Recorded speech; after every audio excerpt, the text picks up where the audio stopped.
What's up, tribe? How you guys doing? Go ahead and hit that subscribe button. I hope you like this video. This is your review for the Real Housewives of Potomac Season 7, Episode 1. Listen, the ladies are back, okay? It is Season 7, and we are kicking this season off.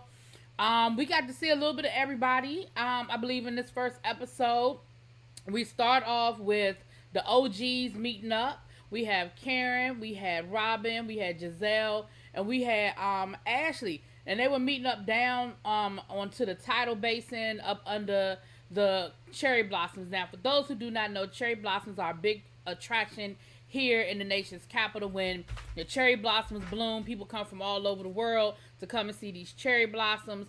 And I'm going to be gone and just be real with y'all and just tell y'all a little secret, okay? Don't nobody from DC go see the cherry blossoms.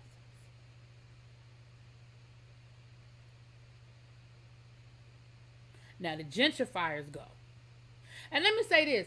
I'm not saying that we never ever go see them. Let's be clear. I'm not saying that. I'm saying this is not a yearly thing we do. It is not a thing amongst the natives. It's not. It's not a thing. But they are there. You know, the cherry blossoms were a gift from, was it Japan?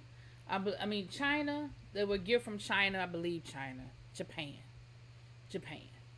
Anyway, it's a big deal. Neither here nor there. They're beautiful. They're lovely. But if you have really bad allergies, it's probably not going to be a fun day for you. But the ladies are meeting down there. The OGs are meeting down there. And, of course, they're talking about what they got going on. Now, first of all, they're talking about Ashley. Let me say this. Look, I can already tell y'all right now that what I am and what I am not going to probably, what's going to get on my nerves this season. Ashley and this divorce is going to get on my nerves this season, okay? And I'm going to tell you why. Now, I told y'all 3 years ago. Y'all can go back and look at my reviews. Please, please, please go back and look at my reviews. I told y'all that Ashley's storyline, the last 3 years, I told y'all what her storyline was going to be. Did I not? I told y'all her storyline was going to be having these babies. And then I told y'all her storyline was going to be her and Michael having some problems. And then I told you that her storyline was going to be the divorce.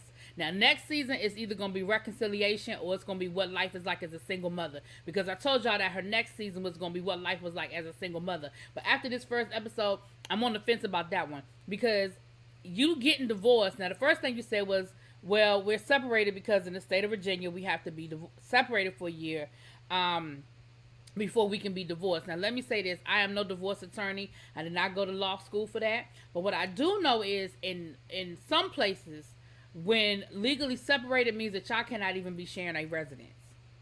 So you are technically not legally separated until y'all have two separate residences. Or you can prove to the court that you are living two separate lives. Meaning y'all have separate bedrooms and all that good stuff.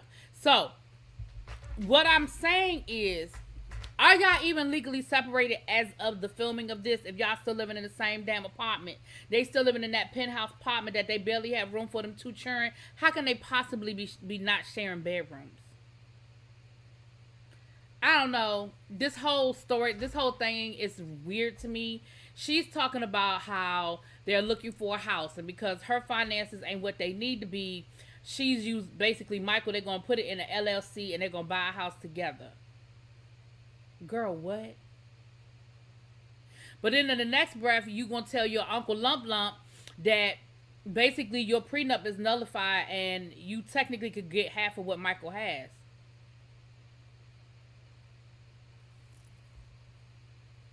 So let me rewind that for y'all, for the people in the back. You also said that you don't know what life is like because you don't pay for nothing. So you don't even know what, you told the producers you don't know what you really need as a single parent because you don't pay for anything. Ashley, you have been on this show for 7 years, meaning at the very least, at the bare minimum, you mean to tell me you've been banking your paycheck from this show because you don't pay for nothing. So at the very least, you've been banking your paycheck from this show. You were OG. You've been on the show for 7 seasons, 6 seasons, whatever it is. At this point, should you not have a decent little nest egg? Then you also had outside businesses. Didn't she have like a whole yoga line or whatever that y'all told me it was doing well. Y'all told me that the business was doing well. Girl, how you can't go buy a house, Ashley? Now, granted, it might not be a $5 million house, but I bet you could get yourself a nice, decent, $750,000 $1 million house out there in Virginia. Girl, yes, you can. Yes, you can. You have thoroughly confused every damn body because we are all sitting here now like, girl, what? So you're going to get a house with an LLC with Michael, but you don't want to be married with Michael no more. Now, you said y'all have grown apart. You don't drink anymore. You don't want to do the threesomes anymore. I have to respect that. And there's nothing wrong with that. And I ain't about to sit here and bash you over the head about the fact that you no longer are interested in indulging in non-traditional lifestyles in your marriage. You have children now. You're older now. Your mindset is different. I'm okay with the fact that you say, hey, listen, I don't want to drink no more. Although I bet $20 right now that we see Ashley with drinking a drink before this season is over. But that ain't my business, and I ain't judging you. I'm just saying I think that's what's gonna happen. You was already talking about getting a tequila shot at the little end of the episode. Neither here nor there. I'm done with Ashley for now because I feel like you're going to give me more things to talk about. So I'm going to leave that pen right there. All I'm going to say is I'm side-eyeing you in this whole we getting a divorce but we going to live together situation. I'm side-eyeing the whole thing. Moving on. Mia, they talk about Mia. And Karen, let me say this. Karen, you riding for your friend. You are riding for your friend because of course, Giselle is being Giselle, doing what Giselle does best. And she is questioning this whole Mia, does she or does she not have cancer? And this is what I'm going to say about this whole cancer situation because this is trickles throughout the whole episode too. I believe that Mia went to the doctor and the doctor saw some things that they did not like. I believe that. That has happened to a lot of people. We go to the doctor says, ooh, this looks a little funky. We're going to send you for more tests. And I understand that people get nervous about that. I understand that people are like, oh my goodness, the doctor, it happened to me the last time I got a mammogram. They were like, ooh, something don't look right, we're going to send you, we need you to do it again. And I was nervous as hell, and I talked to my mama and one other person about it until I went back and I did a second mammogram. I didn't put it on social media. I ain't asked for prayers. Now everybody handles things differently. But Mia, what you have to understand is you have to be very careful in your words. You could say, listen, went to the doctor today, some things looked a little funky. Pray for me while we go through this process. But like I know, the minute you say Johns Hopkins, and anybody that knows Johns Hopkins is the number one cancer research center, certainly one of the ones in the country, probably one of the ones in the world, you have to know that people are going to jump to that conclusion, girl. But I do believe that Mia went to the doctor and there was some funky stuff going on. I believe that. But I just think you were a little premature or not clear in putting it on the internet for whatever your reason was. Maybe you were purposefully not clear because you wanted the attention. Maybe you just not good at how you word things and you say things that wrong. Anyway, child. The other thing they talked about was Kern said that she gonna have a spring fling party. And it was cute because she invited them and they were like, wait a minute, what? Like we're not gonna get no special invitation. We're not gonna get no butterflies. We're not gonna get a singing telegram. Child, Karen tried to give them a good little song, and they were like, no. But it was cute. It was really nice to kick off the season with the ladies in a good space, with them laughing with each other. I like the fact that they had the OGs there. I like the fact that it was just the 4 OGs sitting down, talking about it, and having a good little moment. I thought that was cool. Great. Put a pin in that. Candace and Chris are going to the doctor. She is getting her embryos frozen because she is not ready to have children, but she wants to have children, so she is going through the process of freezing her embryos until she is ready to have the children. Now, with that being said, there's a whole process of freezing your embryos. You have to have shots. You have to do things on a regular basis. There has to be a routine there so they can get your body ready for the extraction, so forth and so on. So now we bring up Candace's storyline for the season, which is Chris and his erratic schedule at work. Now, we found out that Kristen went back to a 9-to-5. He is a general manager of a restaurant at a hotel here in D.C. Listen, my sister is a chef, and I'm just going to tell you it's unpredictable. You can't plan it. I mean, listen, that was one of the reasons why my sister left hospitality and she works the job she works now, because she now has a child. She has a young child, and she's a newlywed, and she needed some normalcy to her life. She needed to know that these are my days off. When it's time for me to get off, I can leave. I can leave work if I'm off at 5, I can leave work at 5 because I got a child I got to pick up from school, or I have to help with his homework. I got to make sure I'm cooking dinner. I have other things I need to do. You know, the hospitality, especially in a restaurant, it really is unforgiving for people who have a life outside of it. It honestly is. And so I hear where Chris is coming from. He was like, listen, I can't help it. If we have a catering party of 500 people, I got to make sure everything is in place. And if he's the GM, like, all of that falls on him. If something isn't done, the people don't complain to the waiter that didn't have the Moet. The people are gonna complain to the general manager who was supposed to make sure it was all in place. So I understand where Candace is coming from with her frustration, saying, listen, we need to do this and it has to be done in a certain way because this is what we have to have it done, A, B, and C. But I understand Chris too, because he's like, listen, I can't promise you that. Like, all I can say is I'm gonna do my best. Y'all to sit there and let them people make y'all feel some kind of way, and y'all to made Chris go out here and get a job. Chris was fine doing his cooking tutorials in his kitchen, having happy hour at noon. Y'all done made this man go out here and feel like he had to have a whole job. What's wrong with y'all? He was Candace's manager / at-home chef / TikTok chef / Instagram chef / YouTube chef. Y'all done made this man say, oh, I gotta go out here and get a whole job and give me like a W-2 with benefits and shit. Y'all did that. Candace blamed the people. That's their fault. Then we have the return of the OOOG. We have Sharice and we have Miss Robin. Now, Robin, basically, listen, Sharice, I'm going to agree with Robin on one thing. Sharice is, and y'all know I love Kern. Y'all know I love my Kern. Y'all know how I feel about Miss Kern. But Sharice is the OG. Sharice is the one that brought everybody together. The nucleus is Sharice. Everybody knows everybody else through Sharice. She was off the show for whatever the reasons were. Don't put them in the comments. I know what the reasons were. I'm just not going down that road.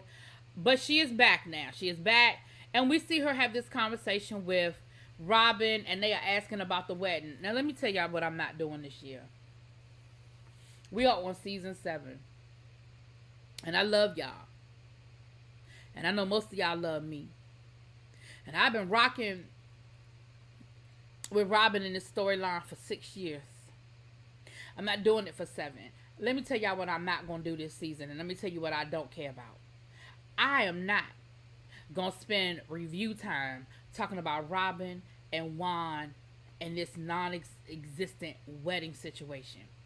Now it's the prenup conversation. Y'all ain't rushing to get married because you want a prenup. Because now you the breadwinner.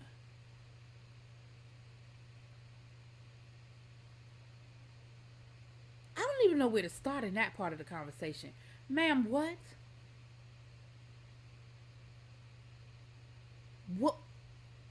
What?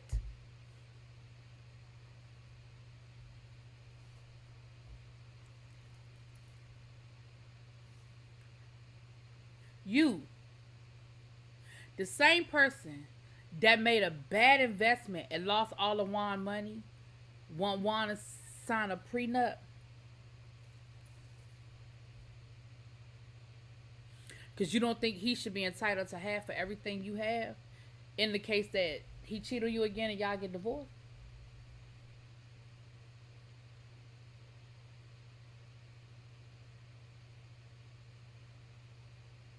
I don't have nothing else to add to that. Now, Giselle let it slip later on in the episode that Juan's name is not on that house.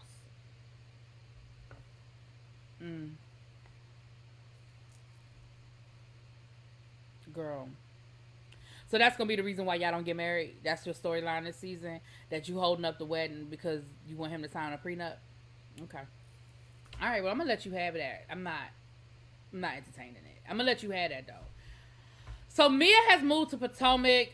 She is renting a house in Potomac. They told us that the rent is $10,000 a month. She said she's already done, what did she say, $65,000 in renovations to that house. Let me tell you something.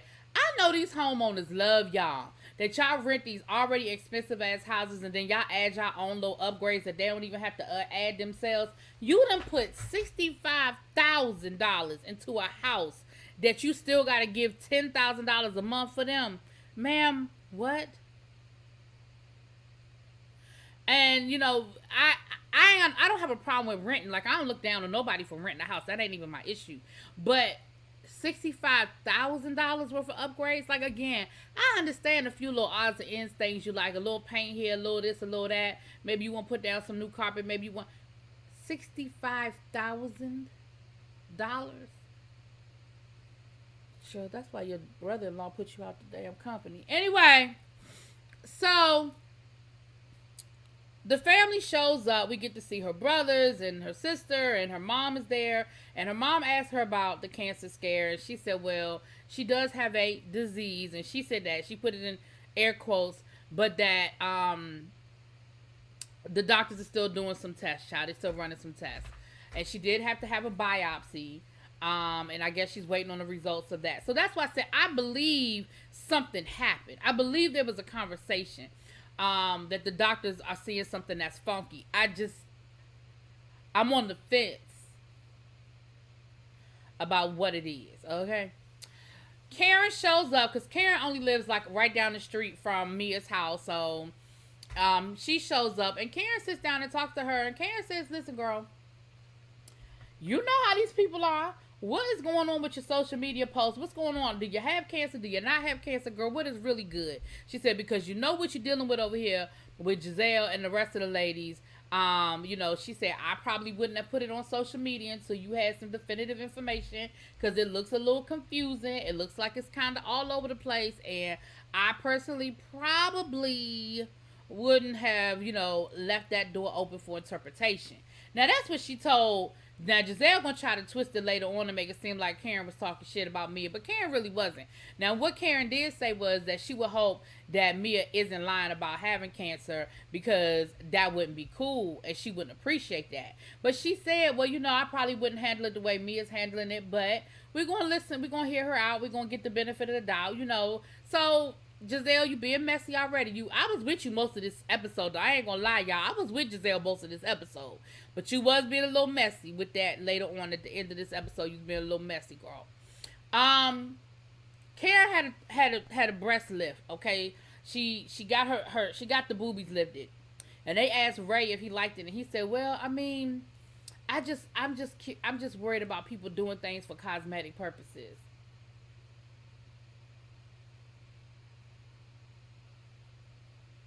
Ray, what the hell you talking about? Ray, what is you talking about? Do you like them or you don't, Ray? Have you seen them? How about that? Have you seen them? Maybe you ain't seen them and that's what the issue is. Child, then we meet up with Wendy. Wendy wants to open up a Nigerian lounge, and so she go to Peter.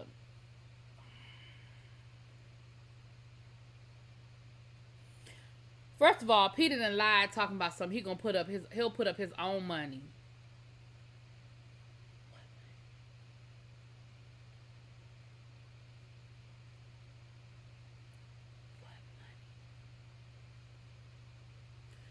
He told Wendy talking about she want to open up a lounge, but then she want to have a library with all black authors. That sounds very familiar to busboys and poets, but okay, girl. We can have. Listen, I'm all for books and black people. Okay. Then you say, but you want to have it open to kids to come in. For kids to come in and do what? Do you want to open up a bookstore for children? Who has a lounge and says, but I want children to be there between the hours of 3 and 6? That's a bookstore with a children's section. And maybe you want to have like the little bookstore in my parents' neighborhood. They have it's like an independent bookstore, and they have like reading hour for the kids. That's what you want, girl. Who and like Peter said, he said that is not how this works. That you don't open up a lounge and have children. Nobody's trying to get drunk around their kids. Like nobody's trying to do that. Well, most people shouldn't want that. So then, Peter's like, well, I'll put up my own money. But you're going to have to put up about $700,000.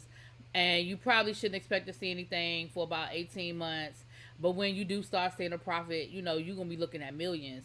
But that's after I take off my, I don't know, he didn't charge her some other fee. We ain't even got started yet, out of her 20%.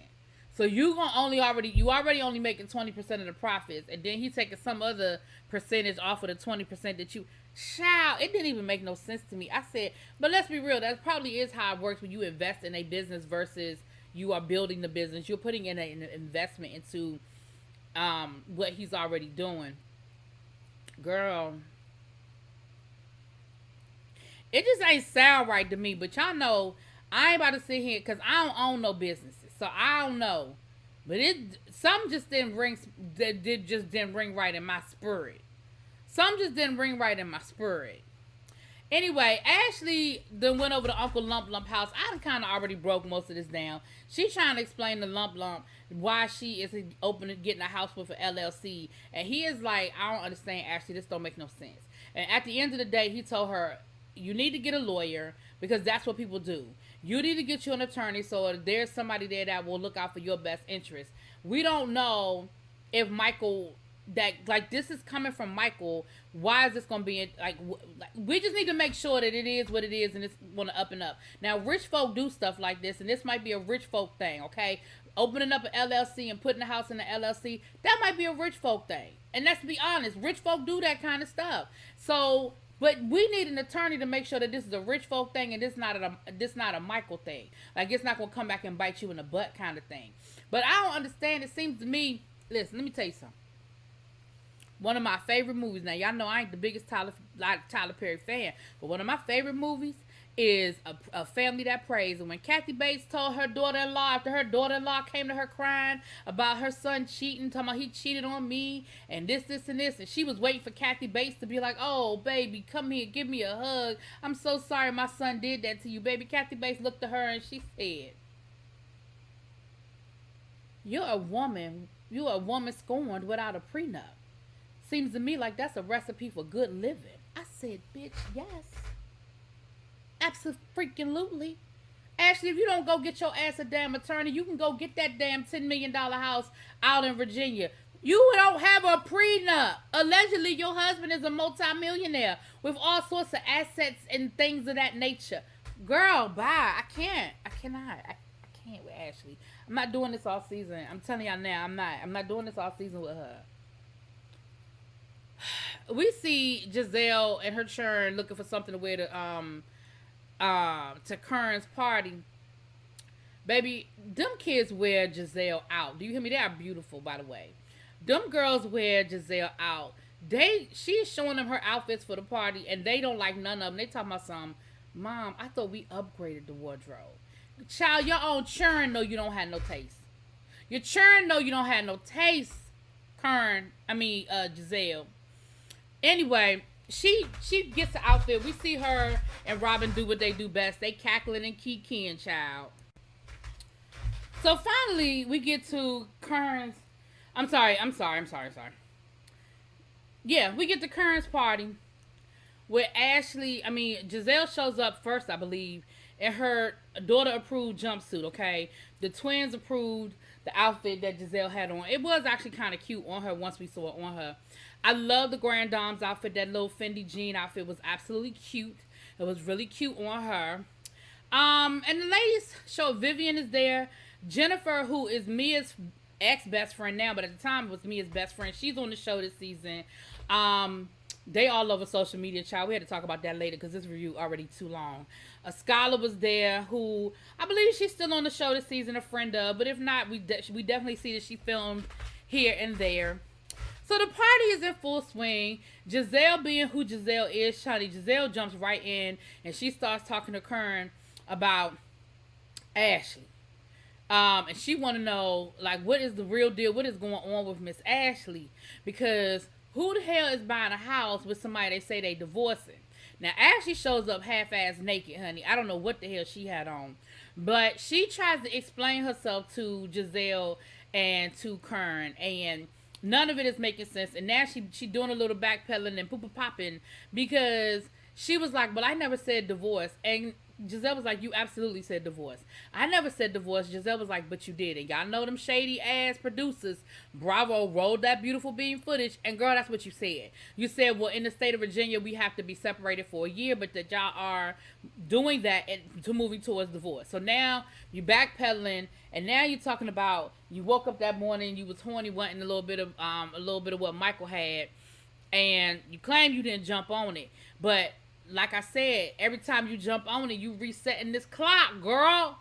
And Girl, Karen told her to get a dildo. Karen told her to just go and get her a dildo, okay? Then Candace shows up, and again, Candace is saying the same thing. Candace is like, well, I'm not understanding. Like, if y'all getting a divorce, then I'm confused right now. I'm not clear. None of us are, girl. None of us are. Wendy shows up, and Wendy tries to hug Giselle, and Giselle was like, no, ma'am, that's not what we're going to do. You spent all last season coming for me, coming for my family, talking mad shit. We don't just hug. That's not what we do. No. So that's going to be that. Mia shows up, and Giselle tries to come for Miss Mia about her Instagram, about the do you or don't you have cancer. And she gonna tell Mia, well, I think you were just trying to do it to get some attention. It just seems like attention-seeking behavior to me. And baby, Mia told her to go fuck herself. That was pretty much the first episode. I did a lot of rambling, a lot of talking, but child, it was a lot. It was a good first episode. I was here for it. Y'all let me know what y'all think. I'll talk to y'all later. Peace.